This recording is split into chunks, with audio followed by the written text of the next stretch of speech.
I've been blacklisted for a long time now.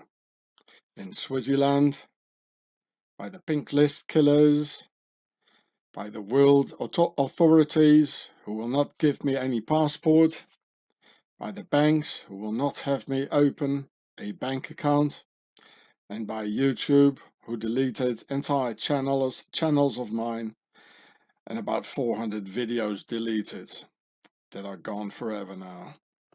So if you punch the words "The Order of the Garter" in YouTube, my film with 10,000 views will never be shown. But instead of that, even videos with only 50 views, and even all the garter pranks, and muff divers sticking their heads under a woman's dress, taking a female's garter off her thighs with their teeth and whatnot.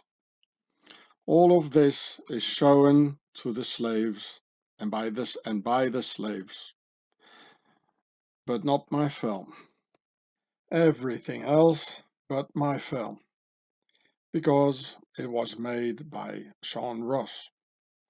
And so all my films get shadow banned.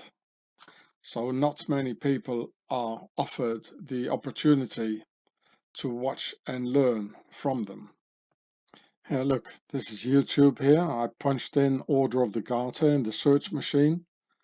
So here's a film with 5,000 views. And if I scroll down, look. These are all the official ones, you know, from the media, the Telegraph, the AP here. Of course, they come first, you know, Pharaoh's word. You know, look, NBC Sports. I mean, what's NBC Sports got to do with the Order of the Garter? Well, of course, they know they're supposed to tell you the official story, the Daily Mail. You know, 3,000 views here. Look, only 93 views. This one here. Global News, AP. Oh, hello, darling. Yeah. Ah, this one here, Enoch Metatron. Is my name, but my film doesn't get shown. It doesn't even say Order of the Garter in the title, and it shows. How does he do that? I've got 10,000 views. It doesn't show. Yeah, 235, 155 views, but not my video. Nowhere to be seen. Completely shadow banned. See? The YouTube Nazis and the Google Nazis, they don't like what I'm doing. Go under the skirts. Oh yeah, that's what the slaves like. Oh, isn't that fantastic? Hey, what a level. Go find the garter. Yeah. That's funny, isn't it? That's the level of humanity, eh? So this after the move diving. Oh, cheers. Wasn't it great? Look, wasn't it great, eh? The Night of the Garter. They threw me out of Dailymotion. They threw me out of Vimeo. In Israel, I hardly get any views by it. You know, nobody is following me. Here in YouTube, I'm shadow banned. In Brighteon, I couldn't even make an account. Entirely blacklisted all over. Here, and YouTube even takes away my own comments, like under this video here. Here's the title: Behold the pale horse unicorn of the Order of the Garter for the union of the Old World's Order with the New World's Order. It is 10,000 views, August 15th. I took my time, a couple of days, because, you know, I got 600 comments here, so it needs days, you know, in which time I can't make any other videos because I'm commenting, you know. But you know, I don't like it when YouTubers, you know, they get arrogant and, you know, because they have a lot of views, I don't want to do that, and they never answer you anymore. That's not my thing. So you see, I'm logged in with Hross here. I can leave a comment here. Here, comment Hross. There you go. But you know, all my comments, they disappeared. Like this one here with 83 thumbs up, and there are 4 replies. I did have my comment there, and it just disappeared. Look, it's not there anymore. Here, 15 replies, 54 thumbs up. Caesar did his thumb up, eh? But you see, my logo, the green logo, it's nowhere to be seen anymore. See? So YouTube even deletes my own comments, you know, so people they don't even see it that I'm commenting. So this is the logo, to show it one more time, with the glasses and the flag. I didn't have anything else with me, you know, to make an icon, so I just used the stuff I had in my backpack. You see, it's nowhere to be seen. And it was there.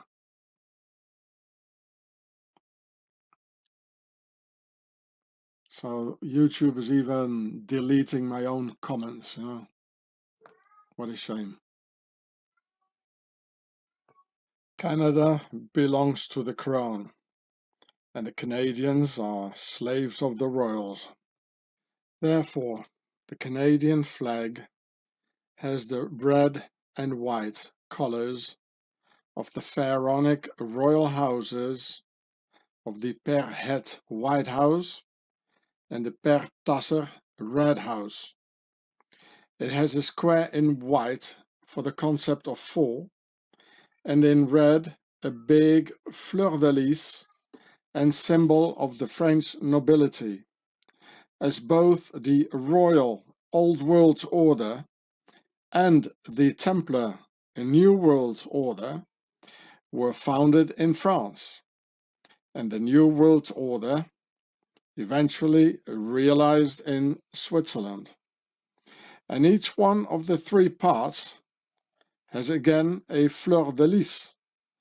So there are altogether 4 times a fleur-de-lis in it, which is in itself the concept of 3 and times 4, saying concept of 4 and 3, meaning square and compass, while all the dumb slaves think it's a maple leaf. Yeah, sure it is. Here, look, the whole thing is a fleur-de-lis, and each one of them is another fleur-de-lis. It's always 3 things in it, you know, 1, 2, 3, and the whole thing is this 1, 2, 3. Pharaohs, they thought, oh look, what a magnificent tree, there's a fleur-de-lis in it, you know, and the whole thing here is a square, you know, and this is the Trinity here. So the concept of 3, like 1, 2, 3. So here's the concept of 3. And this, the square in white for the New World Order, is the concept of 4. So it does say square and compass. And of course, the New World Order in white of the Per Het, it's squeezed in between the Old World Order where they come from and in the middle.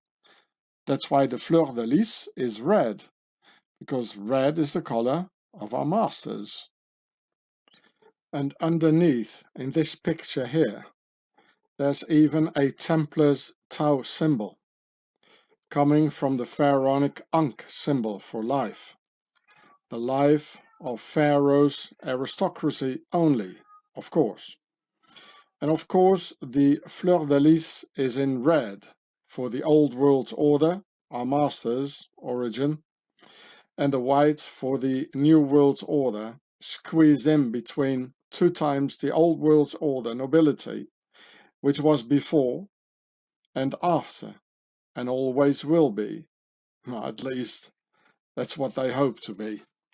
So you see here, here's, if you think the upper part away, you've got a tau symbol here under here, the T, like going from here to here, and leave this away, which is from the Ankh symbol. You know, if you think here, the round circle on top of this, you get the Ankh symbol.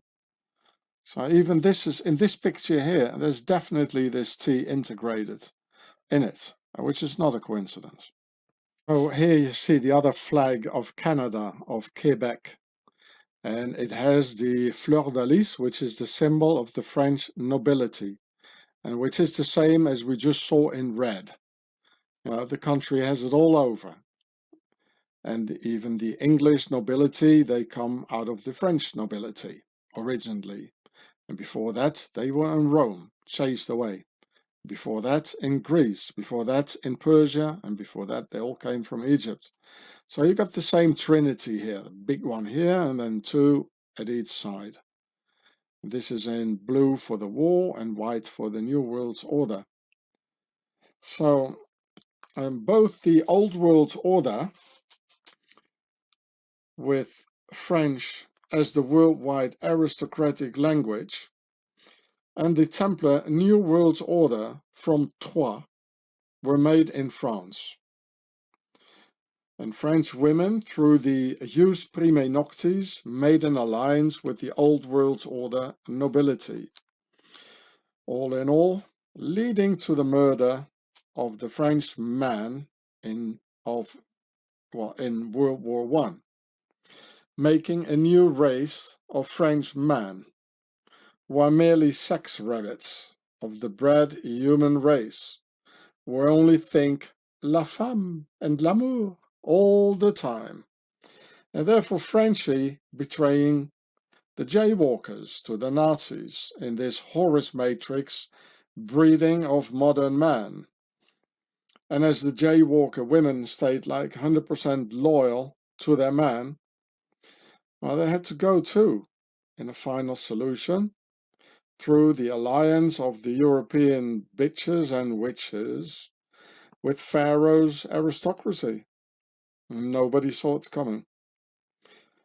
Well, why do you think that France is the first European country with that extensive amount of Muslims? Answer: they're next online for Pharaoh's Hross matrix, made in France.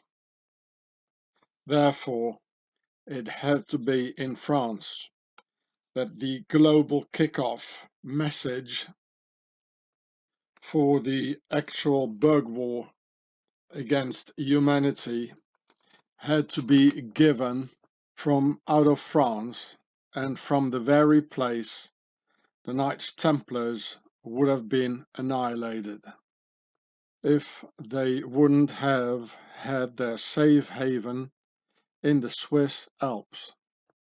The global kickoff was on April 15th, 2019, when the Paris Cathedral Notre Dame burned down, the very same place where the French king burned the Templars in 1314. And April 15th, the very same date, the king's prosecutor, Guillaume de Nogaret, died, about which I made this video here on my channel Homeland Security, and the title is Suspicious Occult Coincidences, Notre Dame Arson Fire in Paris, related to Freemason Knights Templars. So Guillaume de Nogaret is the most hated and most feared man of all times for the Knights Templars and their Freemasons. Just as the Notre Dame is the most hated and most feared place on earth for the Knights Templars and their Freemasons, making it both the most perfect date and perfect place for the global bug war kickoff signal for a big international event being seen by the whole of humanity. So no risks that any one of them would miss out the message being sent through this occultly loaded global event. So just a few months late after the kickoff, just the time needed for necessary preparations, their bug war started 8 octagon months later, in December 2019. The time needed to inform all their total lie media, newspapers, TV stations, politicians, Freemason lodges, and the worldwide nobility. The fixed date for their bug war was, of course, on a Friday the 13th of the very same year of 2019, and octo months later. And in fact, the global bug wars against humanity started on Friday the 13th of December 2019, with Pharaoh's global media starting to indoctrinate our heads about their new invisible enemy all around us in the air we breathe.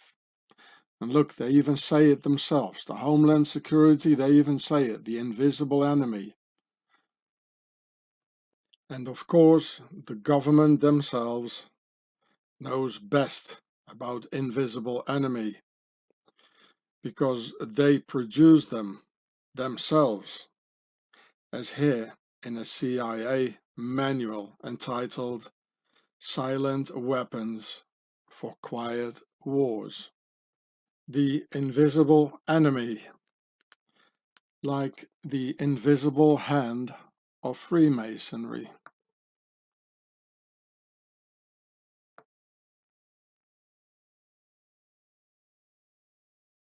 They even say it themselves here in the middle of the Templar's cross. Do not forget.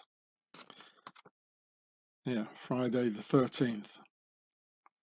So Friday the 13th in 1307 was the date on which the Knights Templars got arrested, imprisoned, and consequently tortured, which is a date their New World Order Freemasons use to attack humanity. Like the big wave of Kebab War attacks starting on Friday the 13th of November 2015, and of course in Paris, France, where also the Old World Order and the New World Order started in France.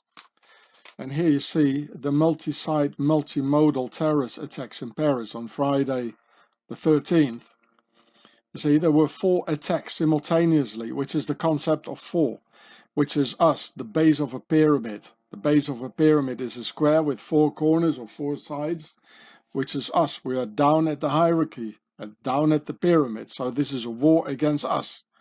There is the concept of 4. This is not a coincidence, people. Through the Kebab Wars, our masters had hoped to spark a global race war, but it didn't work, because the white slaves are tired of waging wars after 2 devastating nobility world wars. This is called chronic combat fatigue. So they came up with Plan B, the bug wars, with the B for bug. Come on now, people. Even the children know that B is for bug. Please understand, I can't pronounce nor show certain words, nor show certain images, because of global censorship and the machine recognizing certain words and images. So I had to invent my own words like bug war, kebab war, jaywalker, pink list killer, Nubians, and the rest. Sorry for that. Just outsmarting the machine. So, because of the censorship, I have to let you read this in silence.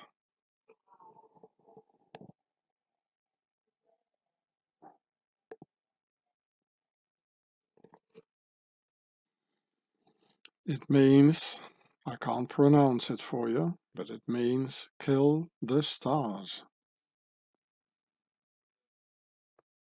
Just like the Canadian flag showing the concept of 4 and 3, there's also this Harry Potter logo of the Deathly Hallows, where you can see 3 triangles and 1 circle for the concept of 3, and altogether 4 times. And 2 times a 90 degrees square made by the vertical line on the horizontal line. So here you see, like, also this is 1 triangle, the big one. This is number 1. Here's one, a triangle, and here's one. So there are 3, and the circle. All of these are the concept of 3, so 4 times, which is the concept of 4 also. And here, this line here, the vertical touching the horizontal, it gives 90 degrees here. Thus, the logo saying square and compass for the initiated ones, and being smacked into the subconscious minds of our children, preparing the erasure of innocence on another level. All these logos, secret symbols, and encoded messages through numbers are very important to our masters, like the numbers of the beast 666, which I explain in this video here, after a vision I had 40 years ago, that the 666 is in fact www. The internet, being created by CERN, Switzerland, through which you can buy or sell. And this video, I made it like 2012, almost 10 years ago, on my channel Gatzefratz. Yeah.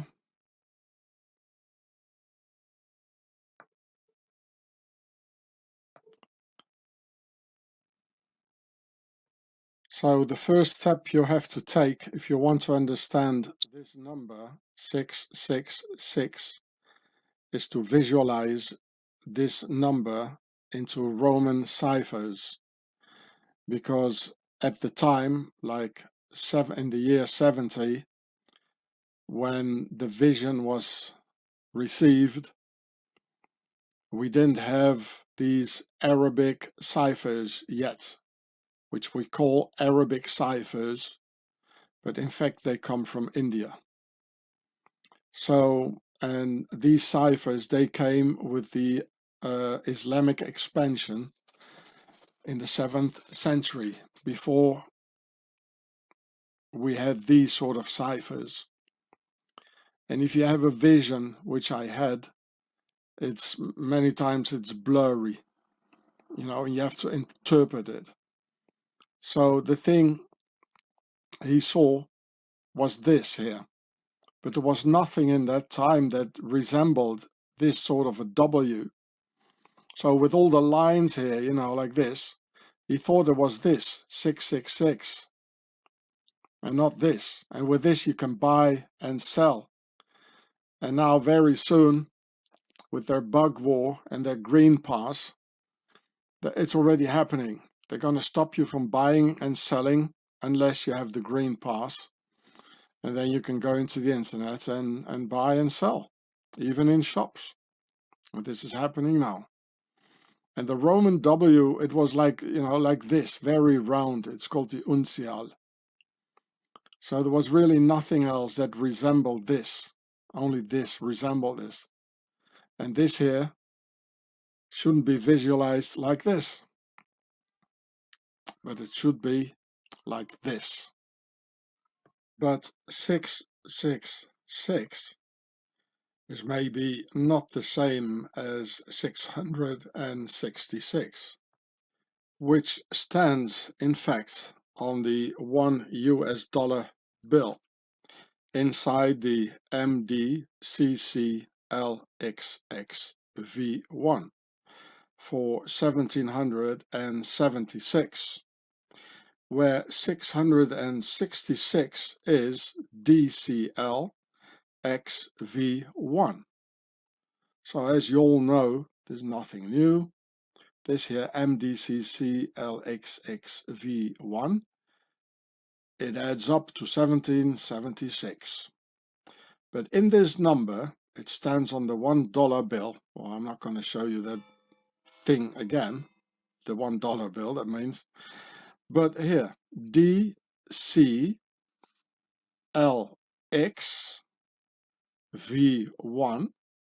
it stands for 666. You know, the D is 500 and the C is 100. So that makes a 6 or 600, you know, in 666. Here's the 6. Then LX, L is 50. You know, you can find it here, 50. Plus 10, it's 60. So that, you know, covers one of the O's of 600. So you get 660. And then V1 is 6. And that covers the last O from 600. So inside the $1 bill, it does say 666. And of course, the usual pink list killers, they love to wear t-shirts with this letters on it, which is the Roman numeral of the beast. Now, D was 500, C is 100, so you get 600. L is 50, X is 10, so you get 60, so you already got 660. And V1 is 6. So it says 666. And all the pink list killers, they know this. But now, the interesting thing, I'm going to show you now, if you distract this number, the DCLXV1, from the MDCCLXXV1, you get another number. And if you distract 666 from 1776, you get 1110, which is also a binary number of ones and O's, like used in your computer. And now just think of what I just told you before, that the 666, if you visualize it as a V1, V1, V1 Roman ciphers, you get www dot, the internet. The internet, binary code. Thus, reading in the binary code 16161610, or 1DC 1LX 1V1. And what happened in the year 1110, here you can see it, 1110, the Order of the Brothers Hospitallers of Jerusalem was created. They later became known as the Order of the Hospitallers, rivals of the Order of the Temple. Well, they were not really rivals, it was all the same bunch. So, what happens if you distract the ones who helped founding the New World Order from the year in which the New World Order was founded in the US? So you get 1776 minus 1110 is 666. And as it says, Novus Ordo Seclorum on the $1, actually meaning a new secular order. So the Antichrist will consequently not be some religious pope, but a secular person. Seclorum means worldly, as in secular. Seclorum, secular. It's almost the same word. The new worldly order.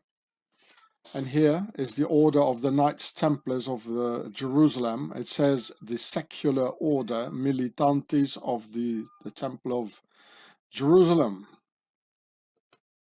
A pluribus unum on the $1 means one out of many. Here, one from many.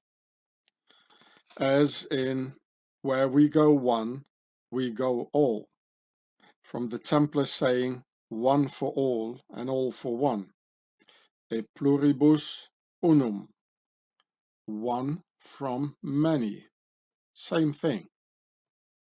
The Antichrist is not anti or against Christ, or as Americans say, anti-Christ.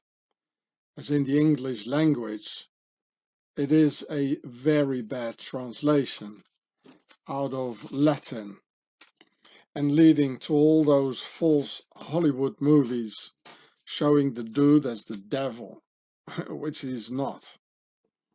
In British English, you say anti, which should have been pronounced anti in proper English grammar pronunciation, just as the Americans pronounce the word anti as it should be, according to the English pronunciation rules. Therefore, in English, the word Antichrist is being pronounced correctly and with an E at the end of anti, but it is being written in a totally misleading way with an I at the end of anti, and of course done so on purpose by the secular masters. So in French they make a difference here, as you can see here. This is the real word of it, anti, and in English you would pronounce this anti here, and then they write it like this, and this you would pronounce ANTECHRIST, Christ, in English. But because this here, Antichrist, it actually is Antichrist. So that's why this here, the writing of today in English, is being pronounced like this here, Antichrist. It's all mixed up on purpose. And this anti, it comes from the word anterior, which is correctly written in French, but not at all in English. So from now on, all you Bible bangers, please don't write this word in the misleading Hollywood manner anymore. Here it says anti from anterior, anti.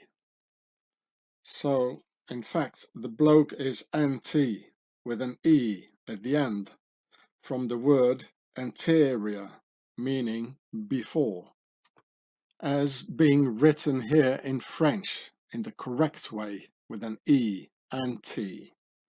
So here's the guy coming before Christ and paving the way, apparently, whom the jaywalkers call the Moshiach ben Yosef, paving the way for the real deal, called Moshiach ben David, their Messiah. So you see, their Moshiach ben David has a crown, because he's from the royal house of King David, just like the Christian Jesus is.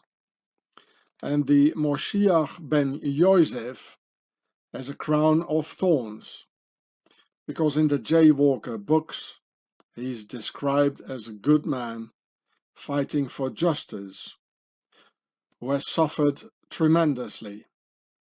So, whether the bloke be the Christian Jesus Christ or the Jaywalker Moshiach ben David, in both cases he is from the nobility house of King David, who was a slayer of man, a genocider, and a collector of women, whom he no doubt raped as well. So you see, I read the Bible, I read the Old Testament. This is from the Old Testament, Samuel 18, 6-8. I also read the New Testament. I'm not a Christian, I'm not a Muslim, and I'm not a jaywalker. So this is from the New King James Version. I am a historian. So here it says, so the people went out into the field of battle against Israel. You see, a battle against Israel, against the jaywalkers. And the battle was in the woods of Ephraim. The people of Israel were overthrown there before the servants of David. Now, who are the servants of David? You know, we can see it happening today with the global blue army killing us, you know, preparing for the big kill in their uniforms, just like the Einsatzgruppen, the SS, you know. And a great slaughter of 20,000 took place that day. I mean, 20,000 is a lot in our days, but in those days, you know, it was immense. So King David and his servants, you know, meaning his soldiers and his uniformed armed force, they murdered 20,000 Israelites. I read in the German version there it really says the word Israelites. So King David, he murdered 20,000 Israelites, well, etc. And well, I could do a whole video about this, so I'm not going to show that all to you here. But King David, he did one genocide after the other. The guy was a butcher, a genocider, and a collector of women. Yeah, you can read it yourself. You know, it's not me, you know, who have been writing this down. So he murdered 20,000 jaywalkers. Why? Because this is a king. Yeah, he's a pharaoh. The whole Old Testament, it's only about kings and genocides, I tell you. It's a horrible book. It's only about one genocide after the other, and the kings are doing it. And it was not only King David and King Solomon. There are loads of like Middle Eastern pharaonic kings, you know, doing this. And even killing their own jaywalkers. Israel, here it says. Yeah, Samuel 23. And David came to his house at Jerusalem. And the king took the 10 women, his concubines. You see, his concubine. What is a concubine? You know, you use them in bed, don't you? Right? Whom he had left to keep the house, and put them in ward, and fed them, but went not in unto them. Now, why, if he doesn't go into them, you know, or unto them, why do they call them the concubines? Come on now, eh? So they were shut up unto the day of their death, living in widowhood. And here as well, you know, the story about Bathsheba. There was this soldier, and King David really liked his wife, so I had the soldier killed, you know, send him into the war, to the front as cannon fodder, so he could take the woman. He was really a collector of women, you know. Reminds me of Prince Andrew and the Jeffrey Epstein Island of the Nobility, which was a Templars island. So David might not have killed Goliath. David is perhaps best known for fighting and killing the giant and Philistine champion Goliath with a slingshot, a suitable, awesome fate for the future king of Israel. But the Bible betrays some doubt about who deserved the credit. The second book of Samuel states that it was a man called Elhanan rather than David who bested the Philistine giant. He was both hero and anti-hero, so not, should say, anti-hero. Right? So the Americans pronounce it right. David, as depicted in the Hebrew Bible, is above all a man of profound contradictions. He's described as a man after God's own heart by one biblical author and a blood-stained fiend of hell by another. The word Satan is used in the Hebrew Bible to describe David as an adversary. You see, Satan, yeah? And the Messiah is supposed to come out of the house of David, out of this Satan, yeah? The Moshiach. So, even the Hebrews, you know, they say Satan. And he was really. He's depicted as feigning madness in a cowardly attempt to avoid the wrath of the king of the Philistines. And he carried off the wife of a man named Nabal after shaking him down for flocks and herds under threat of violence. God, do the same to me and more, vowed David as he and his army approached the estate of Nabal. According to the earthly translation of the King James Version, well, I read it in the German version, same thing. And if I leave alive until morning a single one who pisses against the wall. David was a stud. David means beloved of both God and humankind, especially women. It was the latter who used to chant, much to the consternation of David's predecessor, King Saul. Saul has slain his thousands, and David his 10,000s. This guy was a butcher. And out of this guy, you know, should come out of the house of David, the royal house of David, with a crown on his head, should come this Messiah or the Christ or the Moshiach. Come on, people, the apple doesn't fall very far from the tree. He even killed his own jaywalker people by the tens of thousands. So, well, you can read the rest yourself. I'm not a theologist. I'm an historian. And I've got a real bad gut feeling about this because it doesn't fit.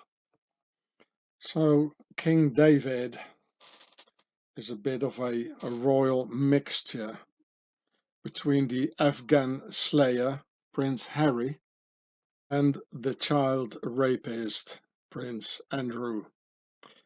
You see, nothing has changed. And it's still these pharaonic princes and kings abusing the slaves. So, honestly, as an historian, there's no good prognostics about this Messiah thing coming out of Pharaoh's house of manslayers and women rapists. I've got a bad gut feeling about it. It says in the Bible in Samuel 18:7 that King David, ancestor of the awaited one, killed 20,000 Israelites, and in Samuel 23 he imprisoned 10 girlies like Prince Andrew on Jeffrey Epstein's island. So King David and his men of aristocratic descent murdered 20,000 jaywalkers, just as we see it happening today with Pharaoh's worldwide army killing us. And you see how they wrote it down, 20,000. They wrote everything down, all the numbers, just as the Nazis did. And it's still this, and they are the same ones. The Nazi Templars, it's the aristocracy, it's Pharaoh, like King David. They're writing the numbers down because they like it. Well, I'd say we clean it up ourselves, the Germanic way, instead of waiting for some messiah out of Pharaoh's royal house of butchers and child rapists. And look, there's even the Royal Gibraltar Police. Well, whom do they serve, eh? Just like King David and his servants killing 20,000 jaywalkers. These are the servants of the royals, the Templars here, Le Fleur de Lis, where they came from, which is the symbol of the French nobility, another Templars cross. They're the ones they serve, and it says in the logo, the octagon logo, by the way. We all know by now what Pharaoh is doing to our Australian brothers and sisters being put in real concentration camps today, September 2021. And coming up for all of us worldwide, as concentration camps is a pharaonic invention anyway. And look whom they serve with honor, this pharaonic royal worldwide blue army. Yes, the Templars and the crown. Or do you think that red and white Nazi Templar cross in the original colors and Pharaoh's crown, also with red and white in it, for Pharaoh's red house per Tasser and Pharaoh's white house per Het, are accidentally there on the enemy's badge saying, "Oh, with honor we serve." Pharaoh's worldwide blue army serves the crown and the Nazi Templars, and they definitely not serve the people, nor your children. So, one more time. In French, they say it right, calling the dude l'Antéchrist, the one who comes before. By the way, the jaywalkers don't hate the Christian Christ. They just don't accept him as their Moshiach or Messiah, because in their Moshiach story there is no resurrection. Well, that's all. Their Messiah only comes once and not twice. And it even says so in the Bible, in Corinthians 15, 12 to 22, the resurrection of the dead. But I read it for you. But if it is preached that Christ has been raised from the dead, how can some of you say that there is no resurrection of the dead? If there is no resurrection of the dead, then not even Christ has been raised. And if Christ has not been raised, our preaching is useless, and so is your faith. More than that, we are then found to be false witnesses about God, for we have testified about God that he raised Christ from the dead. But he did not raise him, if in fact the dead are not raised. For if the dead are not raised, then Christ has not been raised either. And if Christ has not been raised, your faith is futile. You are still in your sins. then those also who have fallen asleep in Christ are lost.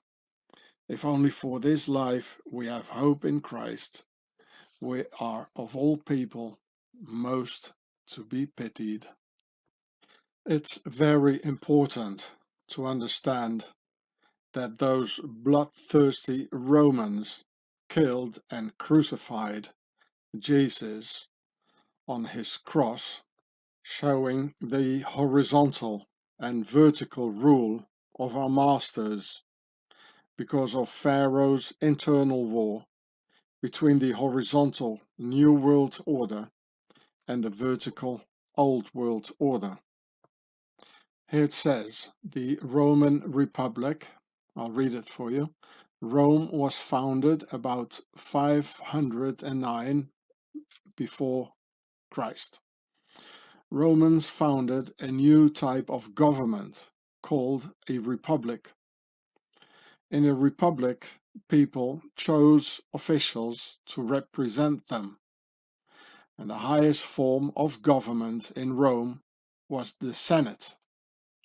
Senators were wealthy landowners called patricians, as we can still see today. Hey, Mr. Trump, Biden, Macron, and the rest of them. So you see the Roman Parliament. So Rome was a horizontal republican rule. And Jesus, out of the royal house of King David, the vertical Old World Order. And this is why the Republican Romans hung that humiliating shield around his neck on the cross, saying INRI, for Jesus Nazarenus Rex Judeorum in Latin, meaning Jesus from Nazareth, the king of the jaywalkers. The whole story about the king of the jaywalkers tells the story about the nobility's internal war. And as Rome was a republic with a senate, parliament and all that, they didn't want to hear about any royal descendants' houses and its kings with big palaces. Jesus, with only sandals on a donkey, tells the same tale and metaphor as two poor Templars on one horse. So both allegories tell the same story about poor noblemen without a kingdom, whether it be the Knights Templars or the descendants like Jesus of the King David, also without a kingdom, because the Roman Empire, the Republic, didn't want it. You see the dudes here already doing the hidden hand, the right hidden hand under the jacket, because the Freemasons, they come out of the Knights Templars. And this is old, people, this is ancient stuff, and they're already showing it. And here, look, there's the concept of three, here, to breathe in, like, which is them, meaning, you know, this is the nobility, that's where they come from. So, as there's nothing good coming out of this whole nobility, who think they are gods and sons of God, I can hardly imagine that the descendant of them and from the royal pharaonic house of King David is gonna save us.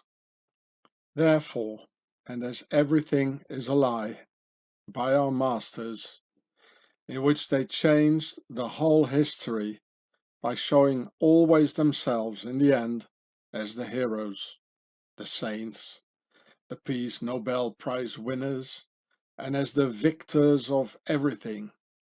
It must therefore be assumed that the Savior is not the one from Pharaoh's house of David, but rather the one who comes before, and consequently gets murdered by our masters, to be replaced with their own one, as usual, and as they always do.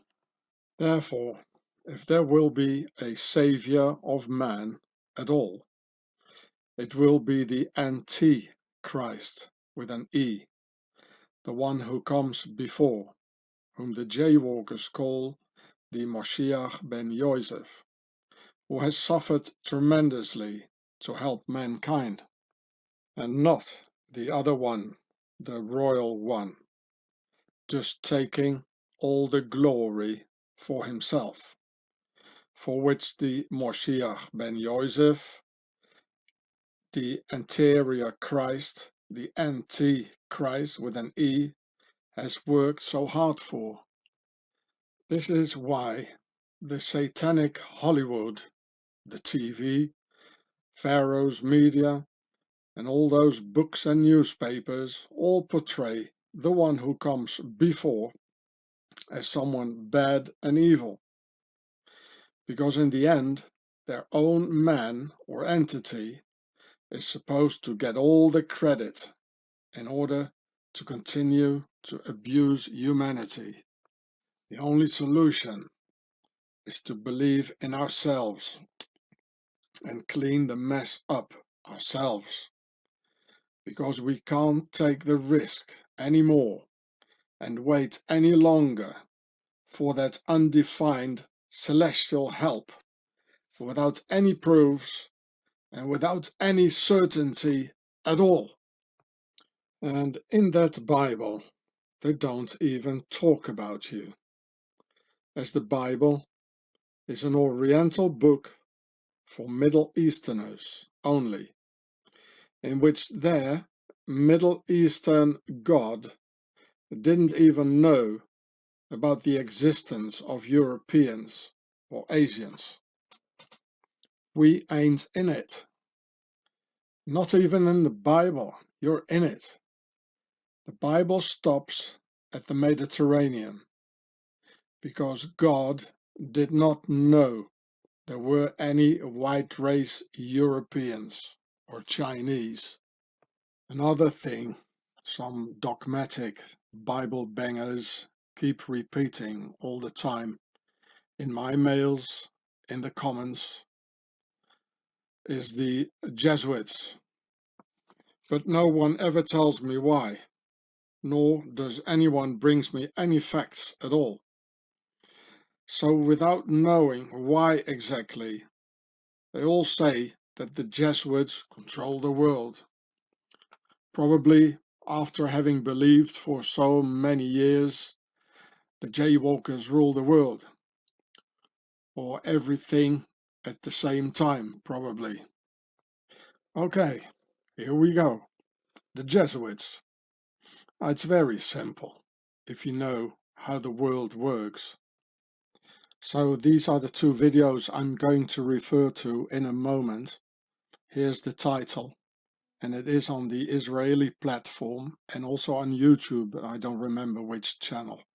Maybe it's on my Giureh channel, or maybe it's on my AntEchrist channel. I don't remember. And this one as well. So there are two videos. The Swiss Beast, Home of the Devil, Part 4, in this channel here. So I already explained you in several videos how Protestantism was founded by the Knights Templars in order to destabilize the French king, who traditionally was together with the Pope and Catholicism. And therefore, only 17 years later, after the beginning of Protestantism, on October 31st in 1517, by Martin Luther in Germany, the Jesuits were founded on August the 15th, 1534, in Paris, the capital of the French king, in order to destroy his adversaries, the Protestants. It was most of all the Frenchman Pierre Favre who founded the Jesuits, accompanied by two Basques, Francis Xavier and Ignatius de Loyola, the latter becoming the first general of this French organization of the Jesuits. Here it's the same thing as always, as Ignatius de Loyola was an aristocrat and born in a castle. He got all the glory of being the father of the Jesuits, who were in fact founded here in Montmartre, Paris, France, as the French king was behind it all in order to crush the Knights Templars, the Freemasons, and their Protestantism. You can read it. Montmartre, 15 août 1534, August the 15th, 1534. Only 17 years later, after Martin Luther went to the church in Wittenberg in Germany and put the 95 claims on the door. So on one side, Templars, the New World Order, and their Protestants, and on the other side, the Jesuits out of the Old World Order and its Catholicism. It says a relation of the voyage to Siam, performed by 6 Jesuits sent by the French king. Although the Templars officially not existing anymore, but they were still there, the Templars and Jesuits were fierce enemies of each other at that time, but now all together peacefully amongst each other in the United World Order, in which in fact the Templars sort of won, you might say. So just as monarchs and Templars have unified in the Order of the Garter today, so have Jesuits and Templars unified, in which Templars take over the military actions for the Octagon of the Nazi Templars, and in which the Jesuits take care, well, they tend to take care of the educational and religious tasks in the Union, while the Freemasons take care of the political tasks and the bankers present the economical tasks. So I understand that when a Protestant sees so many influential personalities attending prestigious Jesuit schools, that the Jesuits therefore have presumably acquired all the power for them, totally ignoring, though, that these old enemies of Templars and Jesuits have been all united now, because they all come out of Pharaoh's aristocracy. The Knights Templars were all noblemen, and so was Ignatius de Loyola, born in the castle of Loyola, which you can see here. The masters have since long made peace with each other, but the slaves are still at war with each other and divided as usual, not knowing what's really going on. Divide et impera, divide and rule. Dumb slaves still divided over nothing and over a problem that wasn't even theirs in the first place. All this and the 30-year war between Protestants and Catholics was all part of the internal aristocratic war within the nobility. Only the dumb slaves don't know it yet, especially those stubborn, dogmatic religious freaks, whether they are Catholics, Protestants, Muslims, or jaywalkers. the slaves are still divided over an initially internal quarrel within Pharaoh's nobility, from where the entire religion comes from anyway. Like the 42 divine principles of Ma'at, holding all the 10 commandments within, in order to make Pharaoh's obedient slaves, while our masters kill us by the millions. Our masters steal millions and use endless lies as their primary weapon against us. And we are supposed to keep some entirely useless 10 commandments out of the box of pharaonic fairy tales filled with religious hocus pocus. Another date that keeps coming back all the time in history is September the 11th, also called 9/11. Or like the promulgation of the Weimar Constitution of September the 11th, 1919, after the abdication of the German monarchy. So a very important and very bad day for Pharaoh. Here you can read it. Following the Wilhelm II abdication and the German Revolution, all German nobility as a legally defined class was abolished. On promulgation of the Weimar Constitution on 11th September 1919, you read it, 11th September. So, of course, it has something to do with 9/11, because this is a very bad day for Pharaoh. You know, very important day. Here I go on. All such Germans were declared equal before the law. There were 22 heads of these former federal states, titled as for the four kings of Germany, Prussia, Bavaria, Saxony, and Württemberg. There were also 6 grand dukes, 5 dukes, and 7 princes, who, along with all their heirs, successors, and families, lost their title and domains. They lost their castles, they lost their titles, everything. So, you know, this is one of the reasons, you know, they did the New York attacks on 9/11. The German emperor fled Germany. So September the 11th, the day of the Constitution, is still remembered as a very black day for Pharaoh's nobility. Here you can read it. Kaiser Wilhelm, the Emperor of Germany, fled the country.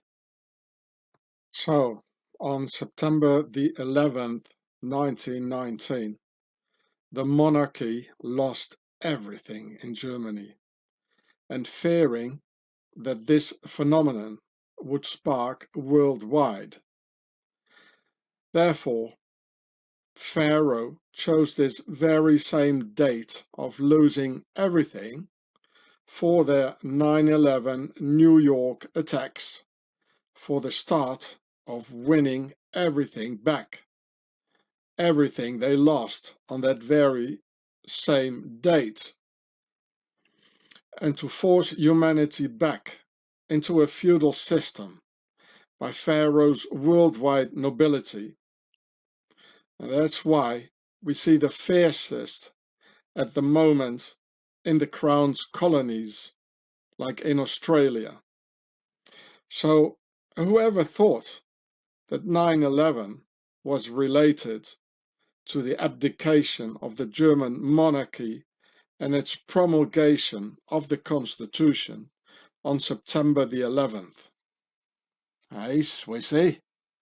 And going back even further, there's also Pharaoh's sacrificial holiday called Encuentra on September the 11th, on 9/11, and nowadays still celebrated in Ethiopia, where they had Emperor Haile Selassie, another member of the Order of the Garter, also called Rastafari, who reigned from 1930 to 1972.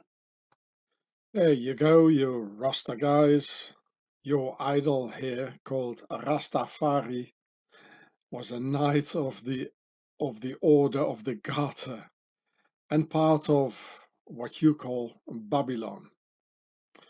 So maybe you should smoke a little less and change your name from Rastafari to Rastafari is a part of Babylon. And also your big Rasta reggae hero Bob Marley was a Satanist and a Freemason. Yeah, just look at the songs here. This song is entitled Cornerstone. The stone that the builder refused will always be the head cornerstone.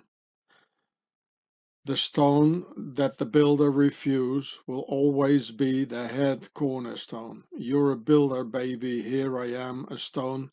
Don't you pick and refuse me, 'cause the things people refuse are the things they should choose. You know, this is a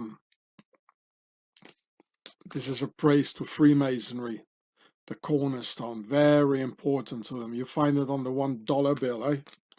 So I propose a title for your next Rasta reggae song. Too much smoke, no good. Marijuana, weapon of Babylon, to create dumb slaves who sing the same melody over and over again for the political indoctrination hypnosis over and over again for the sleeple and narcotics, it means sleep, for the sleeple. Rastafari. Ras means a prince, an Ethiopian Semitic language.